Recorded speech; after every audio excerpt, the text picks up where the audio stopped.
Towards the start of 2020, also known as the best year ever, I reviewed Sony's NWA55 Walkman. It's a digital music player, and my overall opinion of it was generally favourable, but I had a few caveats. Well, a couple of weeks ago, I got an email from a chap called Mr. Walkman who wanted to let me know about some ways I could get more out of my Walkman, and in turn, I'm going to share these with you. One thing I'd mentioned in that video was that the UK model of the NWA55 doesn't have an FM radio, whereas the same device, when it's sold in other parts of the world, does. Well, apparently my Walkman also has a radio in it, but it's been deactivated, and I'll explain why in a second, but I'm also going to show you how to activate it. Second, the volume output on the model that's sold here in the UK has also been capped, and in addition pops up warning messages if you go beyond a certain point. Now, it's important to know that neither of these things are Sony's fault. They're just complying with legislation. There are rules about the maximum volume for personal music players, and there's also some countries where there's a rule that states that any radio sold there must be DAB+ capable. That's the digital radio standard. So if Sony want to sell this device across Europe, they have to deactivate FM to avoid breaking that rule about radios. But getting back to output levels, I want to show you the maximum volume that my volume limited Walkman is capable of outputting. And my gripe with this, it isn't about me wanting to turn it all the way up and deafen myself, it's just that I need devices that have a wider volume range. And therefore I can use them to act as a source when I'm recording audio onto another device, like a cassette recorder I'm demonstrating in a video. For example, this Activo CT10 will go loud enough to do that, but the Walkman won't. And it's not just for this use too. Many people find volume-limited devices just aren't suitable for some of their headphones. On higher impedance headphones, the output levels on these things are just too quiet to be heard normally. Now, some people will go as far as importing a Japanese model of a particular Walkman to, say, the UK, just to get a louder headphone output. But again, the Walkman I've bought here is perfectly capable of going louder. It's just that I need to change some settings which aren't normally accessible to the user. Now, I'm going to provide links to all these things in the video description, but the first one I need to get hold of is an application called the Destination and Sounds Pressure tool. By destination, it means country, and sounds pressure is the volume. Effectively, with this, we can tell the Walkman that it's a model destined for a different region and turn off that volume limiter.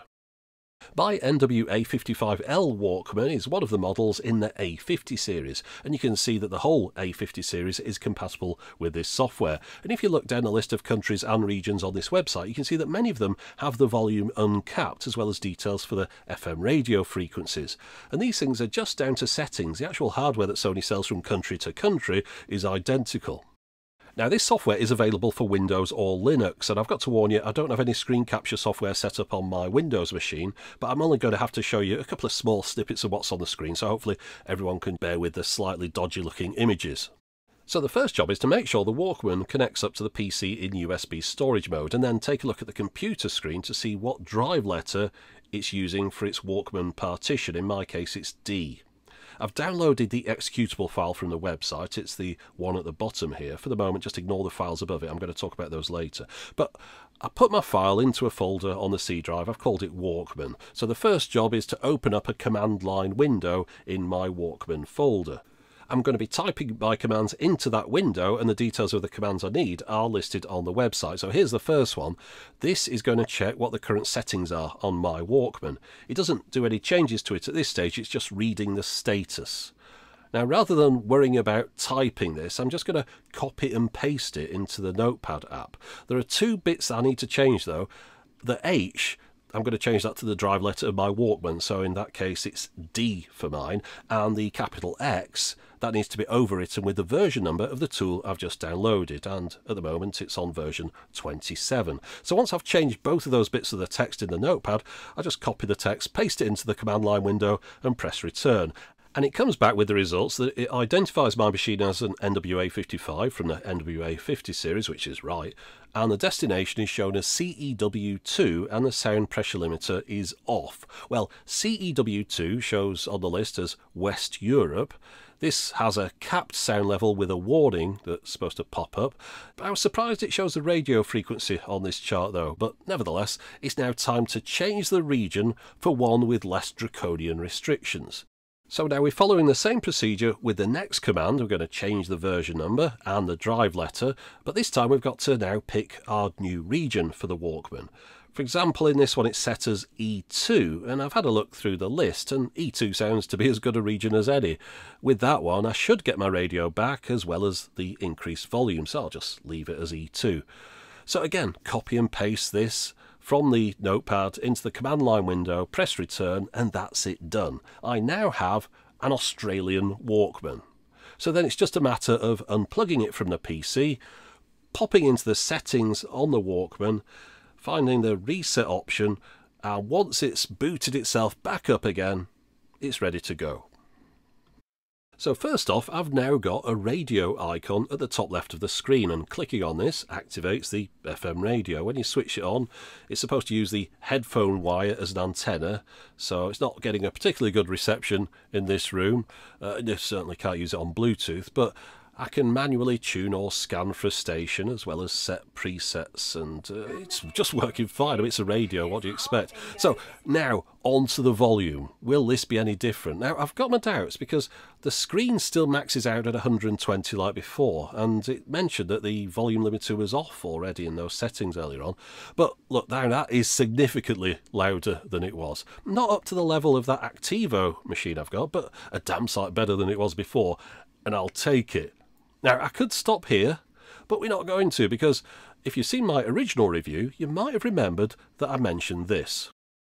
Now, anyone who's seen my videos will know I enjoy music on many different devices and at different qualities. I'm not a fussy listener. And given my age, I know my hearing isn't going to be the best anyway, so I often feel this whole high-res thing is pretty much lost on me. However, with this player, I just had the feeling that the audio wasn't all that great. It just seemed a bit on the harsh side.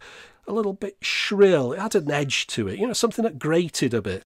Back then, just to make sure I wasn't imagining this, I'd set up a head-to-head switch box with my A100 series Walkman, which only helped to confirm my feelings that the A55 sound was a bit lacking.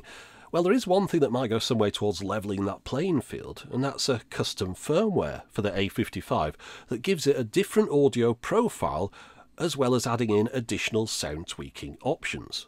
Apparently it's supposed to mimic some aspects of the sound of the DMP-Z1. Now, considering that's Sony's top-of-the-range digital audio player with a suggested retail price of £8,000, that'd really be quite some feat for a £160 Walkman.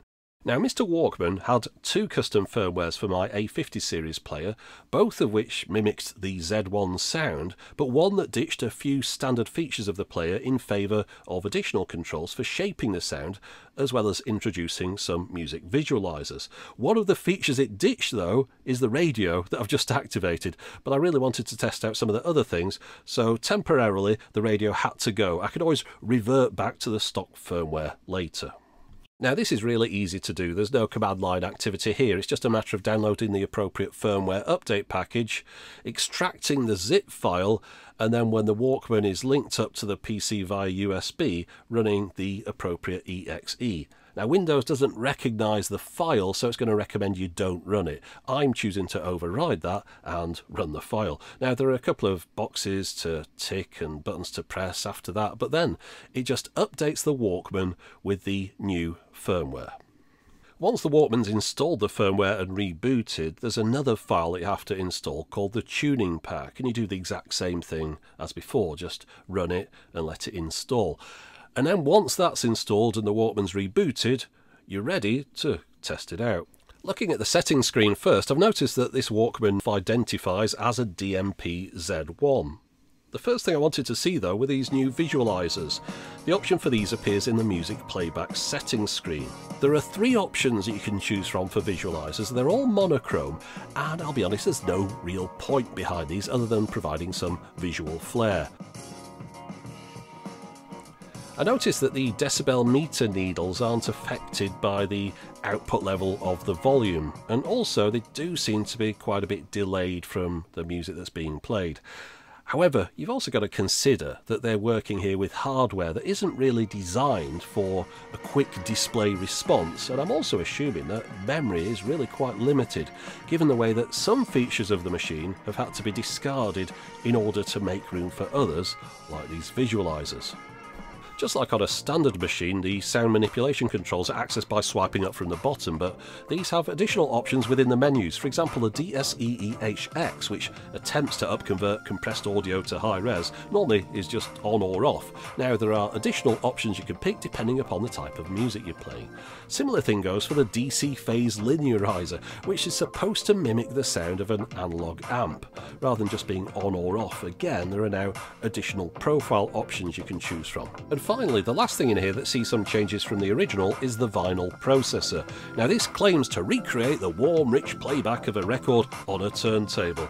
Well, now, in addition to just being on or off, you can add in effects like surface noise or resonance.